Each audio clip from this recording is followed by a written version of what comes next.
Bismillah, alhamdulillah, wassalatu wassalamu ala rasulillah. Bienvenue à toutes et à tous pour ce premier cours consacré au rappel et à l'évocation d'Allah et plus précisément à l'importance de l'évocation d'Allah.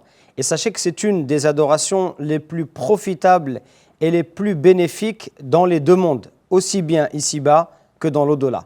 Et tout simplement parce que le musulman est élevé en noblesse, en rang, et que cela le rapproche d'Allah tabaraka wa ta'ala.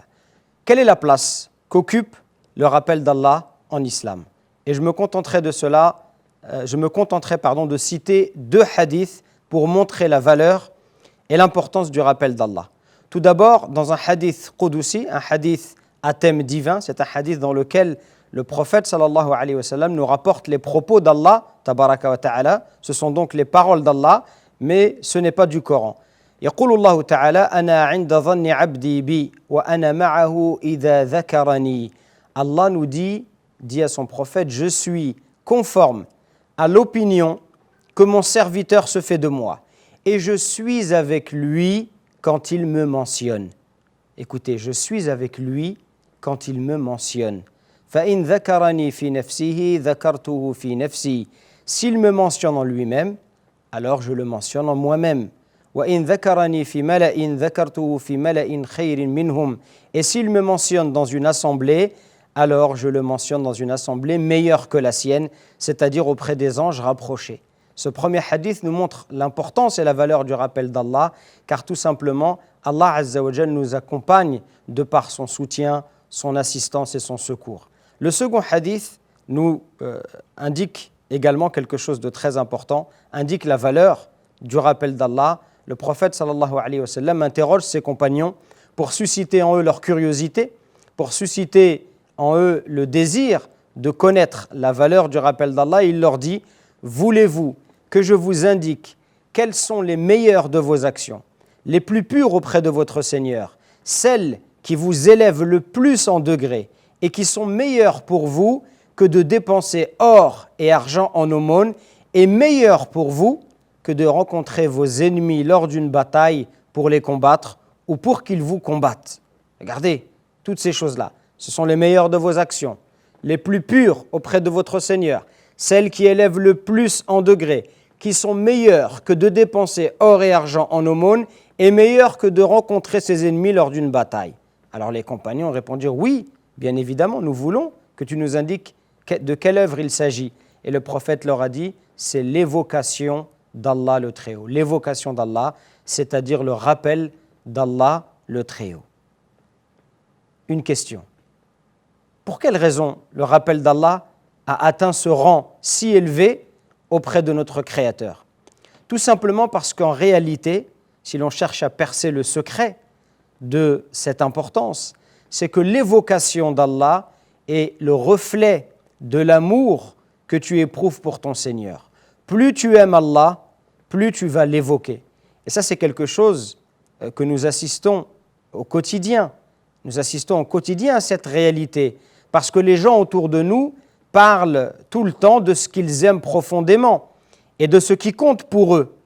Et il en est de même pour le croyant qui va parler et mentionner son Seigneur jour après jour, à chaque instant, tout simplement parce qu'il aime son Créateur. Aussi, Allah Azza wa Jal nous demande de l'évoquer souvent afin que notre amour pour lui se renforce, et il nous dit « Ya ayyuhalladhina amanu » ô vous qui avez reçu la foi, ô vous qui croyez, ici c'est un appel et cela doit attirer notre attention, ô vous qui avez cru, Ya ayyuhalladhina amanu dhkurullaha dhikran kathira, ô vous qui croyez, évoquez Allah d'une façon abondante, c'est-à-dire évoquer Allah abondamment, وَسَبِّحُوهُ بُكْرَةً وَأَصِيلًا, et glorifiez-le à la pointe et au déclin du jour.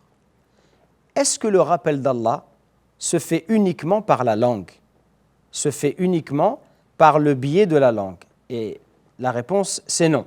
C'est que l'évocation d'Allah s'effectue par le cœur et la langue. Car en réalité, l'évocation n'est pas l'expression de la langue, mais c'est en réalité le cœur qui s'exprime, qui exprime ses sentiments, qui exprime ses émotions à travers la langue. En réalité, quand tu évoques Allah, ta langue traduit tout simplement l'amour que tu portes pour ton Créateur dans ton cœur. Et c'est cet amour qui te pousse à l'évoquer. C'est ton espoir en Allah qui te pousse à évoquer son nom, glorifié soit-il. C'est ton espoir, ta crainte, ce sont l'ensemble de ces sentiments qui te poussent à évoquer Allah subhanahu wa ta'ala. Et donc, ce sont ces sentiments qui donnent finalement de la valeur à notre évocation. Comme je l'ai dit précédemment, c'est notre amour pour Allah qui va donner de la valeur à ce rappel et à cette évocation. Et en l'absence de ces sentiments, ce sont juste des paroles prononcées machinalement, par habitude. Et il est là le danger pour nous. Le risque, c'est que, à force d'évoquer Allah, que cela devienne une routine, mais que ce sentiment s'estompe petit à petit et que ma langue, machinalement, mécaniquement, ma langue est habituée à prononcer le nom d'Allah sans pour autant qu'il y ait dans mon cœur des sentiments. Et c'est justement cette symbiose entre le cœur et la langue que nous devons trouver. Et lorsque nous trouvons cette symbiose, lorsque notre cœur est en harmonie avec notre langue, c'est tout simplement cela qui donne vie à nos cœurs et qui nous procure ce sentiment de bien-être. Le prophète sallallahu alayhi wa sallam l'indique clairement quand il dit l'exemple de celui qui évoque son Seigneur et celui qui ne l'évoque pas. Si l'on compare celui qui évoque Allah et celui qui ne l'évoque pas, ils sont comparables à la différence qu'il y a entre le vivant et le mort. Le vivant étant celui qui évoque Allah, et le mort étant celui qui ne l'évoque jamais. Donc comprenez bien, mes chers frères et sœurs, il n'y a pas de cœur vivant et d'âme pure sans le rappel d'Allah tabaraka wa ta'ala. Quels sont les autres mérites de l'évocation d'Allah? C'est tout simplement une des meilleures façons de le remercier, de remercier le Seigneur pour ses bienfaits. Fadhkuruni adhkurkum washkuruli wa la takfurun.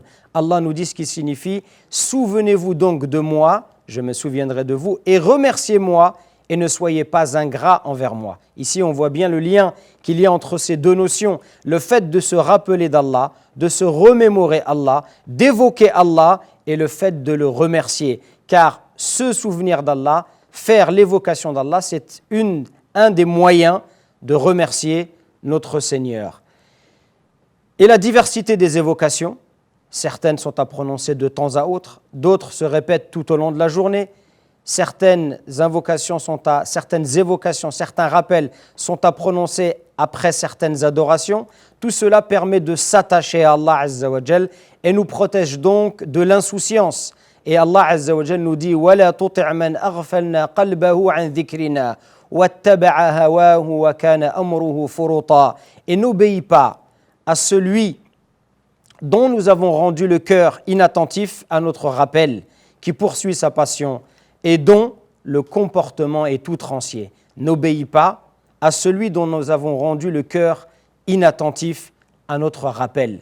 Donc le fait de se rappeler d'Allah, c'est une protection contre l'insouciance et une protection contre le fait d'avoir des cœurs durs, en espérant que cela vous soit profitable. Subhana rabbika rabbil izzati amma yasifun wa salamun ala al-mursalin walhamdulillahi rabbil alamin.